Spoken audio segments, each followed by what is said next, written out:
28. Correct responses. Listen to the following sentences.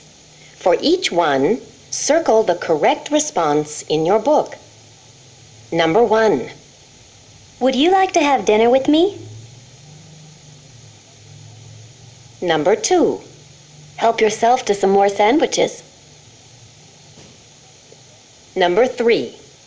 Could you pass the bread, please? Number 4. Do you mind if I smoke? Number 5. Would you mind if I open the window? Number 6. Do you have change for a 10?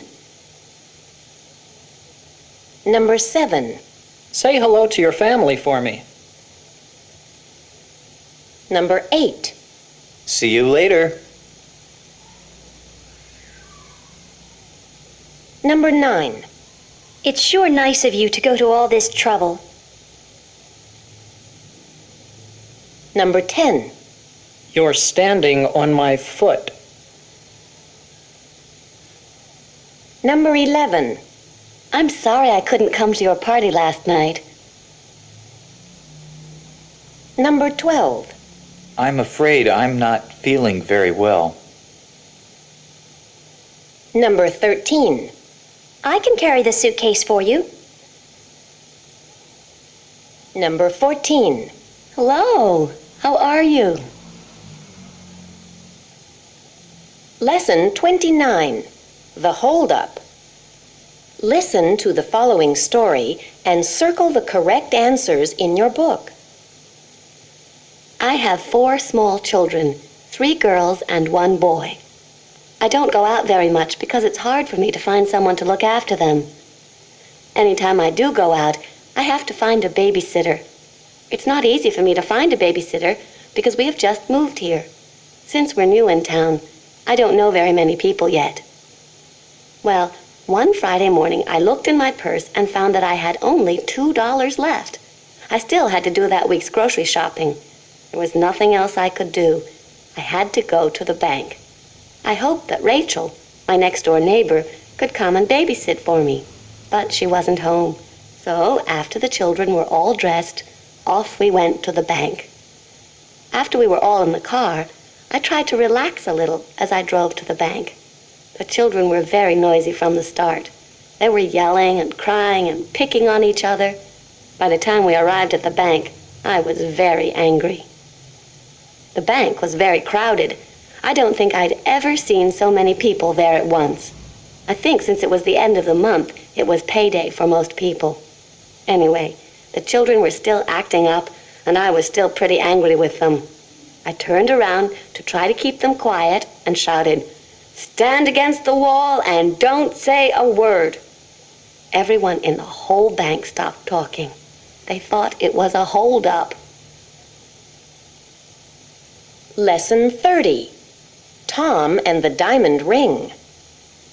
Listen to the following story and mark the correct answers in your book.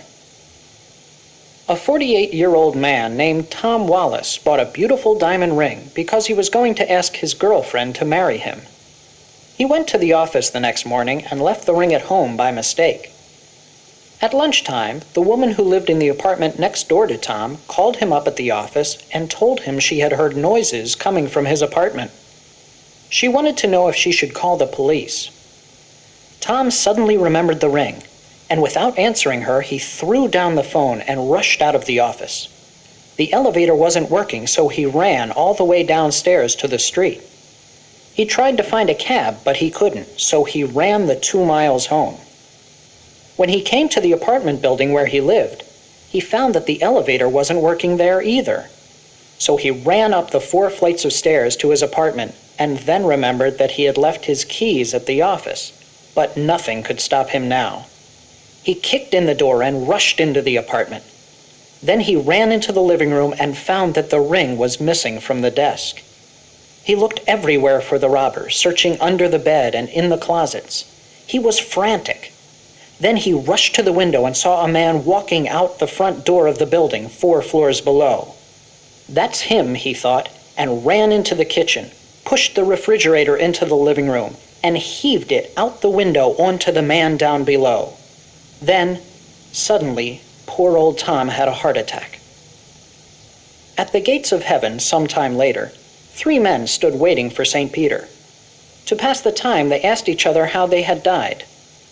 The first man said, "Well, I was walking out of an apartment building when some idiot dropped a refrigerator on my head.